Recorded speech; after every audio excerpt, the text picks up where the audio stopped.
Kasi sir, dumating ako sa punto na talagang nagnanakaw ako sa bahay.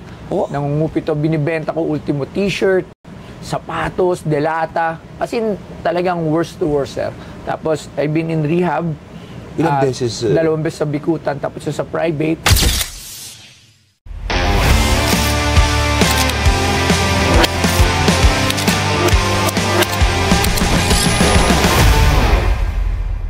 So yun, kinakabahan ako sa episode na to. Kasi may tumawag sa atin kahapon, titingnan daw yung shop. Diba? So sige, andyan na ba? Baka nandyan na yung ano natin, bisita. Kinakabahan ako dito, mga brother. Naku po, ayan na po si Idol. Ayan na, naku po. Ay, sir, magandang umaga. Kinakabahan nga po ako. Sir, lagay po natin itong mic. Sir, okay lang po, lagay natin. Yeah, sige.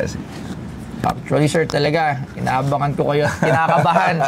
Kung tinawagan po ako nung staff nyo, nung isang araw na you're planning to visit tong shop, to take a look for something na may nahanap daw po kayo na baka pwedeng ilagay daw po sa... Meron po kayong tinatayo na museum ba? Or? May museum kami sa mga Philippine National Police, no? Una-una, salamat at dito kayong dalawa. Yes, sir. Maganda at mas pogi ka pala sa personal. Kayo din po, sir. Mukha po kayong ambati. Ilan taon na po kayo, sir? 62. Ay, grabe. Senior na kayo, sir? Oo, 62 na. Kaya... Siguro ako, sa tingin ko magpapangabot kami ni Secretary. Mas mukha pang bata nga si Sik eh. Pares kami, ako lang ba? Mukha kang bata. Pares kami mukhang bata. O, di ba? Sana when I reach 60, sana ganyan din po ako katulad niya, sir. Di ba? Kasi 43 na ako ngayon. Hindi, masama ka sa akin sigurado. Ay, ano po. Pero kinakabahan talaga kami. Pagtawag sa amin, pupunta si DILG Secretary. Sabi ko, bakit po? Sabi nga po niya na naghahanap po kayo ng item na pwedeng i-contribute or bilhin. Oo. Kasi mahilig talaga ako sa mga collectibles, sa mga antique. So, last year, merong museum ang ating mga kapulisyahan. Oo. So, ito'y maliit lang, pero kung pupunta kayo, imbitahin ko kayo minsan, tignan nyo yung transformation ng pulis nung araw hanggang ngayon. Iba-iba uniforme, iba-iba yung... So, dumaan ako rito, baka kako meron kayo mga items tungkol sa pulis na pwede ma-contribute ko sa museo. Alam ko, meron ata yung... meron kami police uniform. Alam ko meron. Ito, tayo lang. Alam ko, sir, ito. Ito nga, ito ba yun, Jeng? Ito ba yung sana? Yung pulis sa sombrero nito? Ito. Ayun, ito pala. Ito, sir. Wow, ganda naman ito, It's a late police uniform. Hindi ko sure kung integrated national police pa ata yun, sir. Tingnan nyo nga yung episode, hindi ko sa ulado to. Ito. 248. Episode 248. Wow! Lumang uniform. Tsaka, ano yan? Yung mga ano niya? Komandante. Philippine Constabulary. What is this one naman? Ano naman yan? Yung mga abubot dito. Pwede ba ito buksan ko na to, ha? Oo, po. Alam ko, sir, police to eh. So, meron tong mga pin, sir. Alam ko may kasama din tong pin. Ito ata. Ang daming pin pala niya. Yes, sir. Yes, sir. Ayan, sir, mga police pin. Iba pa yung logo niya, sa PNP ngayon. Ito yung marine and yellow, Opo, yan, dalawa. Ito po, Philippine Constabulary. Yan, sir. Mga PC nung araw, hindi ba? Opo, ito mga military na. Ayan. Pati yung tela niya, kung titignan mo, makapal na tela ito. Opo, parang makapal na katsapa, sir. Oo, ultimo yung mga butones. Sir, PNP, sir. Tama, di ba yun po yung logo natin? Sir, kayo, di ba, sir, currently kayo ang may hawak ng... Oo, kasi marami hindi nakakaintindi ibig sabihin ng DILG. Yes. Ang ibig sabihin ng DILG, Department of the Interior and Local Government. Meaning, sa government muna, ako nagsusupervise mula gobernador, vice governor, mayor, kapitan, konsihal, hanggang barangay captain at SK. Yes. Yung interior, dalawa lang iisipin nyo. Peace and Order, Public Safety. Ako rin nangangasiwa sa Philippine National Police, sa Philippine yung jail, Bureau of Jail, mga kulungan, at sa Bureau of Fire, lahat ng bombero. Tapos sa gitna, meron pa Commission on Women, on Youth, on Muslim Filipinos. Tapos meron rin kami parang Public Safety College, at Local Government Academy. So napaka Napakalaki broad, pala ng napakalawak. Buti sir, di sa mga PNP pa lang, medyo mahirap nang i-handle. Well, sa araw-araw na may news, parati dapat alam mo nangyayari dahil Yun nga parati po, sir. involved ang aking departamento. Oo, sobra. Kasi Oo, syempre, kaya- parang you maintain the peace and order, lalo na from yung mga taon nga, mga mayor, city, ang dami Oo, din nun, sir. So, kayo oo. din pala yung sa DILG secretary, sir, yun talaga yung saklaw Oo. nyo. Una-una, yung sa mga mayor, no? Kung merong nangyayari dyan, kamukha nangyayari ngayon sa ibang lugar, kailangan on top ka dyan.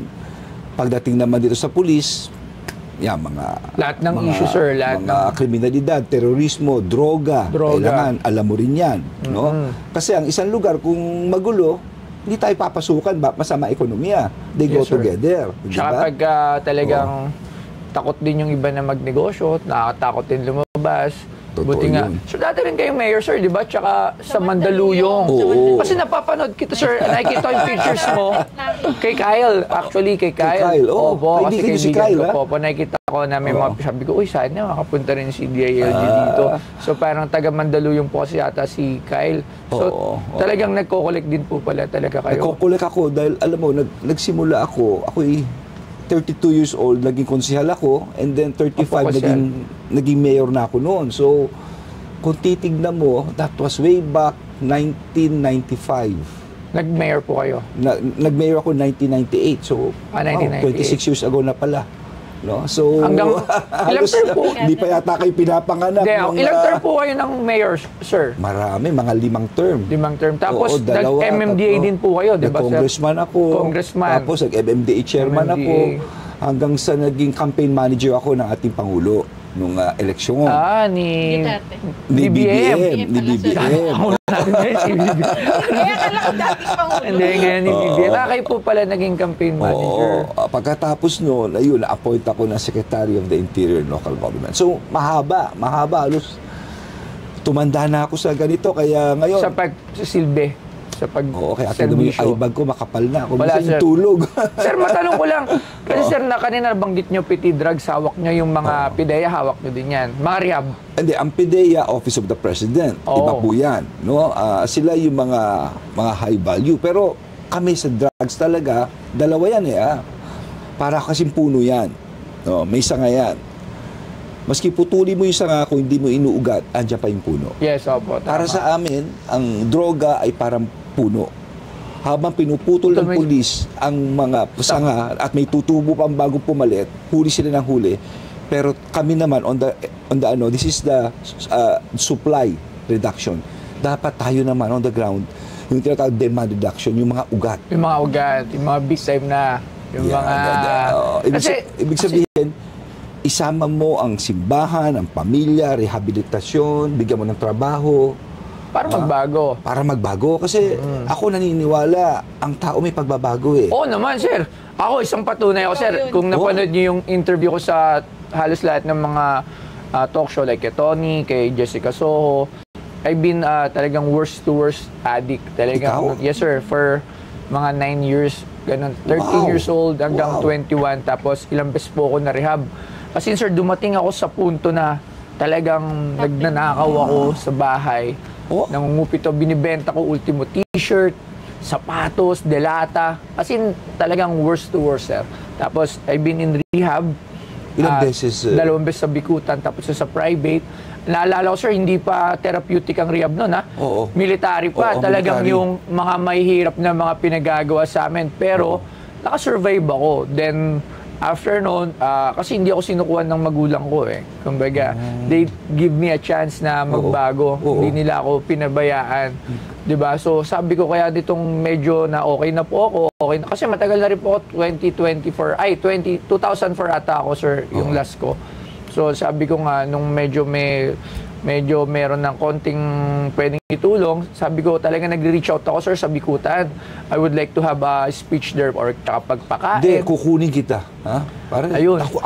Ako'y, ikaw ang kailangan ko. Yes, sir. Kasi gusto ko lang talaga magpatunay. Pumunta tayo sa lahat ng dako at sabihin mo kwento mo. Yes, Ito sir. gusto kong marinig ng mga bata Yes, sir. na gustong magbago. Yes, sir. Kasi Na may- nanggaling ka ron May pag-asa. Totoo yun. Opo. Totoo yun. Kasi hindi mo kailangan patayin Ako, hindi kailangan. Di ba? Hindi Oo. kailangan. Hindi Alam mo mo- ba, sa bawat 10 kaso ngayon, sa bawat 10, 7 ay drug-related. 7. Ngayon, malakas. Ngayon. So, parang nabalik na naman siya ng Hindi. Dati pa yan. Dati Matagal pa. na yan. That has been the survey ever since. No? Pero ngayon, medyo bumababa na siya. Ngayon, sa bawat naman na, kunyari, nakulong ka na, ang bumabalik sa kulungan, 30%. Sa bawat 3, isa. So, ang sabi ko, ang ginawa namin ngayon ganito, habang nasa loob ka, mag-aral ka, mas may college pa, skills training, ginawa namin pagbabago, paglabas mo ngayon, through Department of Labor, may trabaho ka mas 1 taon, tupad. Tupad. So, paglabas sila, bibigyan na, kasi kunyari, paglabas mo, Yung tupad, sir, yung sa Dole ba yan? Sa Dole. Yes, Di ba paglabas mo, ito problema mo. Number 1, wala kang trabaho. Yes. Number 2, baka hindi ka kukupin ng mga pamilya mo, kaibigan mo. Number 3, maski sa kamaguli, naku, hindi ko kukunin yan. Da-addict yan. Galing kulungan yan, galing rehab yan. So, dapat tanggalin yun. Yes, tanggal. Kayo dapat sa lahat ng mga may kakilalang nagbagong addict or yung mga galing sa labas. Kasi sir, naranasan ko yan eh. After I went to rehab, ang hirap din ng ganun. Ganun nga, para kang salot pa rin. Di ba?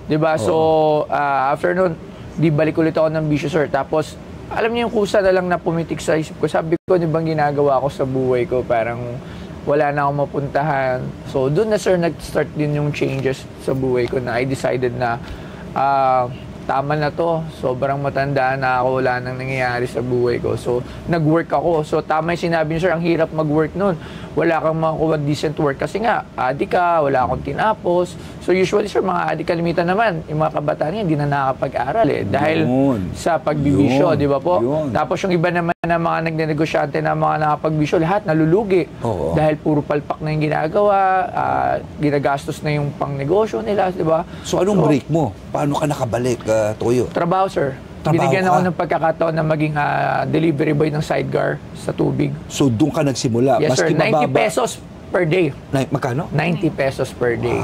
That was 2004 ata. 2004 ata yun, sir. Gano, 2000 maganda 2004, no? Pero chinaga mo yun? Chinaga ako, sir. From there, nagtrabaho na po ako. Susunod na yung mga trabaho. Kahit maliit na kita, kesa naman bumalik sa pag-addict. Galing. Di ba po? Pero paano mo napunta yung Toyo ngayon na gantong kalaking negosyo? Anong Ang dami, sir. Sobrang dami. Bago ko nangyari nga to, sobrang ups and down talaga. Last year lang, down ako.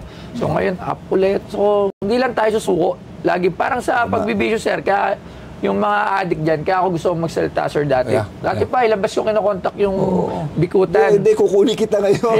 Marami tayong gagawin. Gusto ko lang mag-share. At marami pa tayo, kung may mga kaibigan ka pa. Kasi alam mo, maraming mga bata ngayon, unang-una, barkada. Yung pressure ng barkada, iba. Yan din unang-una talaga. Diba? Pangalawa, kasi nung panahon namin, alam mo, sa totoo lang ngayon, puro cellphone. Makita sa bata, nasa isang sulok, cellphone lang siya. So, kung may kakaproblema siya, yung kanyang confidence building mahina, iba rin yung may support group ka eh. Di ba? So, kailangan gawin natin itong support group na ito sa ating mga kung may problema kayo, gagawa kami na hotline, magtatawagan tayo, ganito. Pero gusto ko yung istorya mo dahil maraming taong kamukhang istorya mo. At siguro may mga nanonood ngayon. Marami po. Yung mga kasama ko sa rehab, mga nagbago na rin sila. So, nagkakamustahan kami. Sabi ko, pero proud na proud sila. Sabi ko, Toyo, proud na proud kami sa'yo.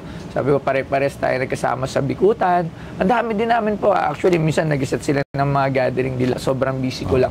Pero ang dami rin nagbago. Yun nga lang, meron din naman na hindi nakatulay sa pagbabago. Nakakalungkot man isipin, sir.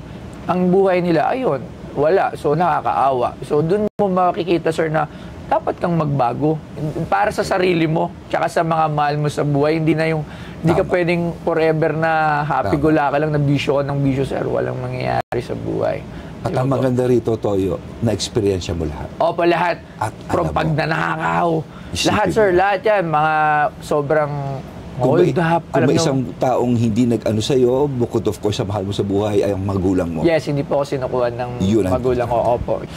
Alam mo, Toyo, yung ginawa namin ngayon, binigyan namin trabaho, nag-reduce kami ng 3% in 1 year. Ibig sabihin, yung bumalik sa kulungan, nabawasan na. Opo. Trabaho, sir, kailangan nila. Trabaho, pagkakataon. Kaya, tama ito, manawagan tayo sa lahat na once nang galing rehab o ganito, wag magkaroon ng branding na ito'y, dapat kunin pa rin nila, bigyan ng pagkakataon ng tao. Lalo na kung mga first-timer, pero mga, minsan kasi, sir, ano matatasabi niyo, paulit-ulit, mga 10 beses na rin. Di ba? Minsan nakakasawa na rin yung lalo yung pag tumatanda na. Pero ikaw matindi ka, nagnakaw ka pa. Opo, yun ang hindi ko matindi. naman- Pero Opo, kita ganun mo, na. nasa ng toyo ngayon. Yun nga Ha? po. Pero- Hindi lang magaling, hindi lang malakas, higit sa lahat. Sa puso mo. Bobo lang talaga kailangan. Alam mo, Tsaka- kausap kita ngayon, damang-dama ko ang sinseridad mo. Damang-dama ko mensahe mo, damang-dama ko na parang lahat ng galing sa'yo na gusto mong ilabas sa lahat. Yes. Actually, wag mag-give up. hindi po ako nahiya sa nakaraan ko. Lagi ko kinukwento. Sabi ko, dati palang ganun yan. So sabi ko, wala naman problema ko. Dati na eh. Ang importante, yung present, tsaka yung future. So, sir, ano? Sige. Ito pala, sir, ang presyo. Napakwento na tayo. Sorry. Dahil dyan, mamahalan ko na to. Ano na to? Sige, Ay, sige, magkano magkano to? ba yan? Magkano ba yan? to? Ha? Ha? O, bumubulong na naman to. Magkano? Oo nga pala, kay DNA. Sige, bumulong ka. Ano, magkano? Ay, maano. Ito, sir, honestly, nabili namin to ng 7.5. Okay. Ito pong dalawa or... Lahat na po ito, Lahat yan, 7.5. okay. Yung pin, Set, iba yun. set. So, Okay. nakaset na siya, nabili namin siya ng 7.5, sir. Okay. Ako, sir, gusto kong tumulong. Lalo na Sige. pagdating dun sa mga programa mo when it comes to drug addiction. Di ba, sir? Kung meron po akong may tutulong or may abot, okay po yung akin na makatulong dun sa inyong programa. Ngayon, to, sir, to 7.5, hindi ko natutubuan. Nakala ni sir, libre ko. Akala niya, bibigay ko. Okay. Hindi. Okay. Business is business. Hindi na lang kita tutubuan. Sige. Okay. 7.5 ko na lang din Sige. yan ibibigay para makatulong dun sa inyong mailagay lang to, at least meron akong contribution, pero hindi libre. Sige. Di ba, sir? Alas, Hindi. Hindi, salamat sa inyong magsawa. Pero 7.5, gagawin kong 7,600. Isang kondisyon, kasama kita ngayon, mag-aano tayo sa buong Pilipinas tungkol sa droga. Opo, sir. Wala pong Kasi problema. kailangan ko ang kamukha mo talaga. I'm very serious here. Gusto kong ipakita na bigyan natin pagkakataon nito. Okay, Bigyan natin pa. Habang pabayaan mong humuli, marami kami huli, ha? Ang huli namin may 33 billion in 2 years. Malaki yan. 33 billion. Worth. Puro tonelada. Yung last was in Alitan. Opo. May naparod daw 1.4. Yung una, 1 tonelada sa Tondo. Sumunod, kalahati tonelada sa Baguio. Malaki yan talaga. Ang tinatarget namin yung mga lalaking sindikato. Pero at the end of the day, yung nabiktimang mga Kawawa. nagre-rehab. Yes. Tulungan mo ko ron. Yes. At saka yung mga Sige bata, po. wag na sumubok. Wag na Yes, sumubok. wag na. Ha? Sir, buti ninyo pinasok mag-artista. Hindi naman. Para kayong mga artista eh. Hindi, Oo. nag- okay ni Set, totoo. No, no, Parang no. mag-selos siya. Naparod ko kayo, sir, sa Black Rider. Nakaraan. ganun ba? Oo. Eh, Anong ang role nyo doon? Para sa kapulisan din eh, no? DILG, kasi ang maganda rito, ang Black Rider, inaano namin about drugs, yung mga sindikatong hinuhuli, tapos yung mga batang ginagamit dito. So, tinutulungan nila ako, advocacy laban sa droga. Dapat pala. Oo. Kasi Etong- kinontak etong- nila ako ng Black Rider kaso hindi kaya na schedule ko. Binibigyan ako ng... Ano bang role ko doon? Ano ba sinabi sa akin doon na role? Parang ganito din lang eh, no? Parang nagbebenta din eh, no? Kaso po, sobrang hectic ng schedule. Hindi ko na alam kung saan ko maganda. lalagay. Itong linggo, maganda dahil may suntukan. Lalabas niyo yung mga Ganon. naging boksingero niyo eh, no? Eh di Isutukan. artista na rin, Hindi, sir. hindi naman. Trabaho lang. Pang action star ang datingan ni sir eh. Hindi. Sir, mahanap si Mrs. Kukunin ka namin ninong nito, Naku sir. ah. naman, Kaya totoo ba tinatawag yan? Ayan, oo. Binubulong niya ako. Kunin mong ninong. Ako, Ayan. isang karangalan. First- Isang malapit na karangalan. First child Kailan po. ba? By August po. Mga 2 buwan. Ilang taon na kayong magkasama? At 10 years. So, nung may problema siya, kasama mo na? Nung may problema siya sa drugs noon? Ay, hindi. Hindi pa. Ano pa po ako Bata-bata nun? pa Taga-Cavite siya pa nun po ako nun. I see. 2004 Alam mo kung bakit? po. Hindi mo magagawa to kung wala kang inspirasyon. Oo nga po. Siya rin po talagang matulog. Yun, di ba? Ang Opo. ganda ng chemistry yung dalawa. Maganda rin ang story niya kasi through IVF siya, sir. Hindi siya IVF ba? normal. Opo. Nakunan kami last year. Kambal. And kaya pinatatu ko yung Panganay ko ultrasound. kambal. Yan, Oo. tapos sinubukan po ulit IVF ulit. Yan. Okay. Opo. Di ba? Ayan na. So, Pero at least, ayan, okay na kanina pa bulong ng bulong to, sir. no, isang Sabihin mo naman, karangal. sir. Sir, maraming salamat, sir. Salamat, Thank ha. you. Ay, ano yan? Ano yan? Ito nga pala. Ito. Ito yung unang t-shirt ko nung tumakbo ko sa bida. Ito yung buhay, ingatan, droga, ayawan, laban sa droga. At hanap na Ang ako ganda. ng ano, ha? Iwan ko to sa iyo. Sige, sir. Pirmahan nyo, sir. Oo, ako Yan, yung para may natutuwa. souvenir tayo. Yan, syempre, kailangan. Pentela yan. Galit na sa akin. Ayan. Sir, sa harap na natin yung pirmahan. Para, ayan, meron tayong souvenir for... Para may lagay ko sa museum namin. Tapos i-frame po namin. Ayan. Lagay ko dito, Boss Toyo. O palagyan natin ng date. Ano ba date niya? 13? 13.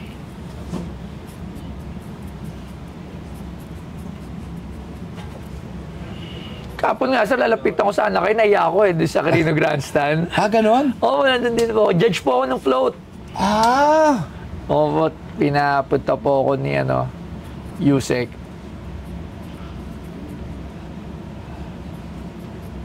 Yan. Isa kang inspirasyon sa mga nagbabagong buhay sa droga. Yan.